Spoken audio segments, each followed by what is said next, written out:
जी नमस्कार दोस्तों, हमारे साथ अभी शिक्षक संघ के प्रदेश अध्यक्ष श्री राजेंद्र प्रसाद जी हैं।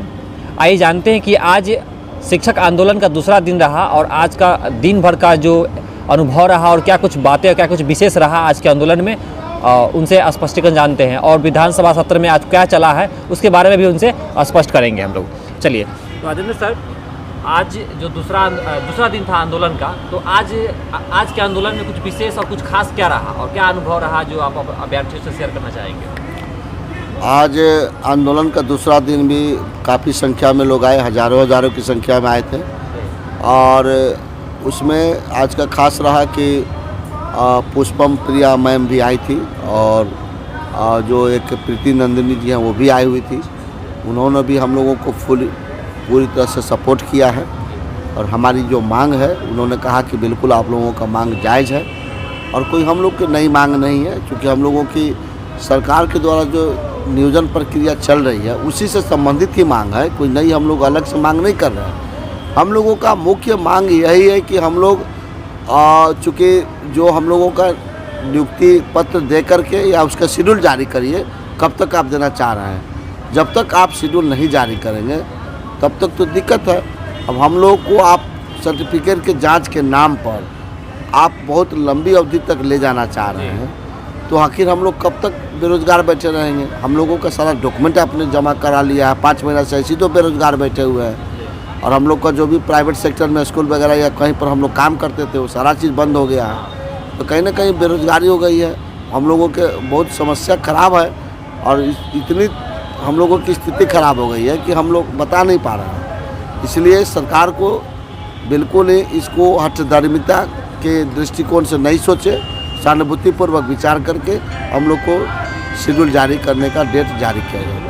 धरना प्रदर्शन का दूसरा दिन रहा है, तो क्या सरकार की तरफ से किसी तरह की कोई प्रतिक्रिया हुई है? सरकार की तरफ से हम लोग के पास कोई वार्ता के लिए नहीं बुलाया गया, लेकिन विधानसभा में माननीय शिक्षा मंत्री जी का कहना है कि 1,25,000 जो हम बहाली करेंगे चुनाव के बाद।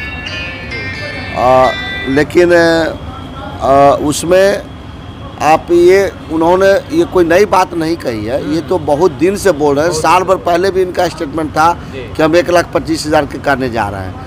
लेकिन जिनका चयन हो गया है 38,000 अभ्यर्थियों का, उनको तो नियुक्ति पत्र आप दे दीजिए। अभी तो स्टेट का मामला है या जो भी और भी मामला है, 13,000 के लमसम में तीसरे चरण काउंसलिंग की बात है। अगर आप तीसरे चरण की काउंसलिंग करने के पश्चात ही देना चाहते हैं तो कोई दिक्कत नहीं है, आप दीजिए, लेकिन कम से कम उसका डेट तो घोषित कर दीजिए। डेट घोषित कर देंगे, हम लोग आंदोलन को समाप्त कर लेंगे। तो कहीं ना कहीं सरकार को भी इस पर सोचना चाहिए और बिल्कुल इसको ईगो बना करके नहीं चलना चाहिए। आप ही को करना है और आप ही से हम लोग मांग करेंगे और हमारा डेमोक्रेटिक राइट है। हम लोगों ने कहीं कोई बिल्कुल इस शांतिपूर्वक वहाँ गर्दनी बाग में बैठ करके 2 दिन से हम लोगों ने बैठा है, कहीं पर किसी तरह का उग्र प्रदर्शन हम लोगों ने नहीं किया है। पूरी एक शिक्षक की जो मर्यादा होनी चाहिए उस मर्यादा के अंतर्गत, अनुशासन के अंतर्गत हम लोगों ने वहाँ बैठने का काम किया है और प्रशासन को हम लोगों ने सहयोग किया। हम लोग कानून को अपने हाथ में लेना नहीं चाहते हैं, हम प्रशासन को सहयोग करके हम बैठे हुए हैं। और खास बात ये रहा है सर कि 2 दिन के आंदोलन में हमने देखा है कि कोई भी अभ्यर्थी सरकार के खिलाफ कोई नारेबाजी नहीं किया। बिल्कुल हम लोग तो अपनी मांग, जो हमारा जो मांग हम काफ़ी विनम्रता के साथ रखना चाह रहे हैं। हम लोगों के द्वारा कहीं भी कोई भी अमर्यादित शब्दों का इस्तेमाल अभी तक नहीं हुआ है। कोई भी नहीं बता सकता है कि हम लोग कोई भी जो चयनित अभ्यर्थी हो या जो भी हम लोगों के जो आंदोलन में शामिल हुए हैं, और सभी लोगों ने बहुत ही शालीनता के साथ, विनम्रता के साथ आग्रह किया है। लेकिन ऐसा कहीं कुछ हम लोगों ने सरकार के विरुद्ध में अमर्यादित शब्दों का इस्तेमाल हम लोगों ने नहीं किया। तो एक टीचर की मर्यादा को हम लोगों ने ख्याल रखा है और हम चाहते हैं कि सरकार भी हम लोगों के प्रति सहानुभूतिपूर्वक विचार करते हुए और हमारी मांग को जल्द से जल्द शेड्यूल जारी करे और डेट क्लियर करे कि हम कब तक नियुक्ति पत्र देने जा रहे हैं। सर, आज जो विधानसभा सत्र, जो शीतकालीन सत्र चल रही है, उसमें शिक्षा व्यवस्था और शिक्षा मैटर के ऊपर कई सवाल किए गए हैं सत्ता पक्ष से, विपक्ष द्वारा। तो उस पर कुछ जवाबें आई है मंत्री जी का, उस पर कुछ क्लियर कर दे, क्योंकि सब बहुत सारे अभ्यर्थी जो अभी कंफ्यूज है, क्योंकि उनके जो बात है, जो शिक्षा मंत्री जो बातें कही हैं वो उत्तर में, उससे कुछ स्पष्ट नहीं हो रहा है, तो इसको थोड़ा सा क्लियर कर दीजिए। देखिए, माननीय शिक्षा मंत्री जी का जो कहने का मतलब यही है कि 1,20,000 या 25,000 की हम बहाली करेंगे चुनाव के बाद। तो ये तो कोई नई बात उन्होंने नहीं कही है, ये बात तो पहले भी कही है और उसका डेट बताने के लिए तैयार नहीं है।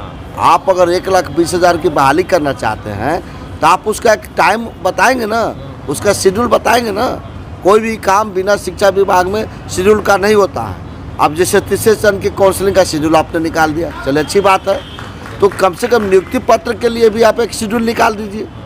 हम लोगों का मुख्य मांग तो यही है।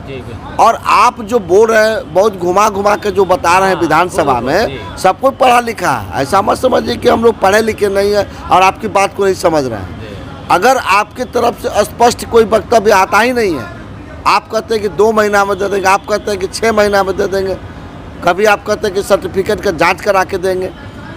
सर्टिफिकेट का जांच के नाम पर आप लंबी अवधि तक ले जाना चाहते हैं और हमारा सर्टिफिकेट जब्त कर लिया है, हम लोग पूर्ण रूप से बेरोजगार हो गए, तो कब तक हम लोग बैठेंगे। अब हम लोग का कहना यही है कि आप जो ये गोल गोल घुमा करके जो बता रहे हैं, समझा रहे हैं, अभी तक ने आपने 2 बार समय दिया, दोनों बार आपका फेलुअर हुआ। तो आप शेड्यूल एक लिखित बना करके शेड्यूल जारी कर दिया जाए और उसमें आपने ये कहा कि हम चुनाव के बाद करेंगे। तो क्या चुनाव आयोग ने इनको नियुक्ति पत्र वितरण करने के लिए कोई रुकावट था?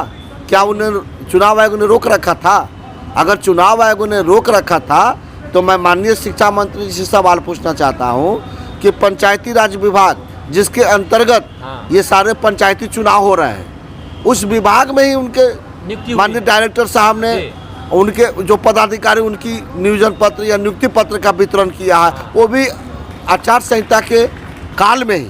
तो फिर कैसे आप कह रहे हैं कि इसमें आपको चुनाव आयोग ने मना कर दिया? चुनाव आयोग ने ये कहा था कि तीसरे चरण की काउंसलिंग आप नहीं कराएं, क्योंकि उसमें असुविधा थी और उसने कारण भी बताया था। चलिए, हम लोग उस बात को मान लिया, लेकिन नियुक्ति पत्र के लिए तो चुनाव आयोग ने मना नहीं किया था। आप चाहते तो नियुक्ति पत्र तो बांट सकते थे। तो आप यहाँ पर जो गुमराह करने की जो बात, एक तो आप ऐसे ही करते हैं मीडिया में आकर के, और विधानसभा में भी आप स्पष्ट आप जान रहे हैं कि इसी मांग को लेकर के गर्दनी बाग में 2 दिन से धरना प्रदर्शन पर बैठे हुए हैं। तो आप हमारे प्रति दायित्व है ना, आखिर हम मांग करेंगे तो किससे करेंगे?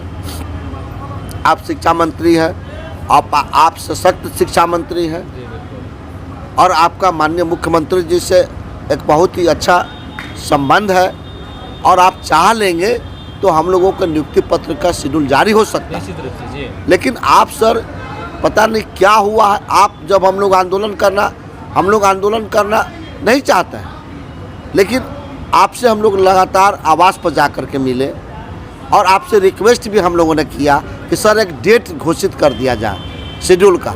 आप तीसरे चरण की काउंसलिंग के बाद ही कीजिए, आप जनवरी में ही कीजिए, लेकिन उसकी तारीख तो बता दीजिए।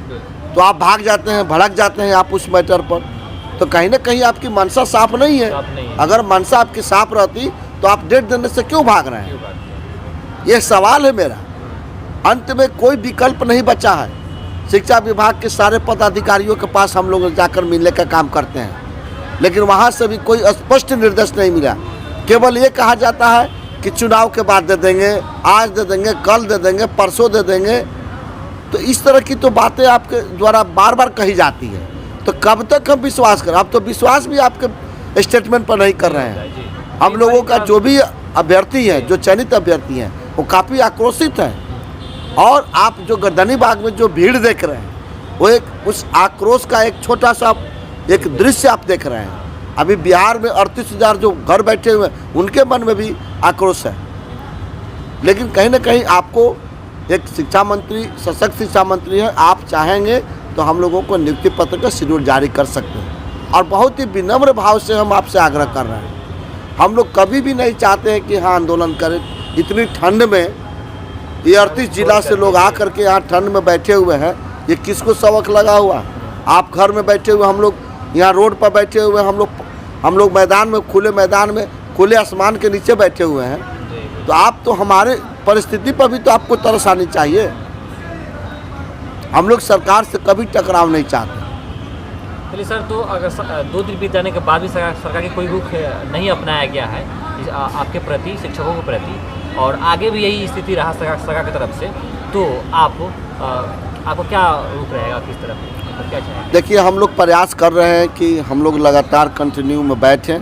हम लोग परमिशन के लिए भी भिन्न भिन्न तरह के संगठन हम लोगों से जुड़े हुए हैं। एक तरह के संगठन इसमें नहीं है, बहुत तरह के संगठन है, अलग अलग कुछ मांग भी है।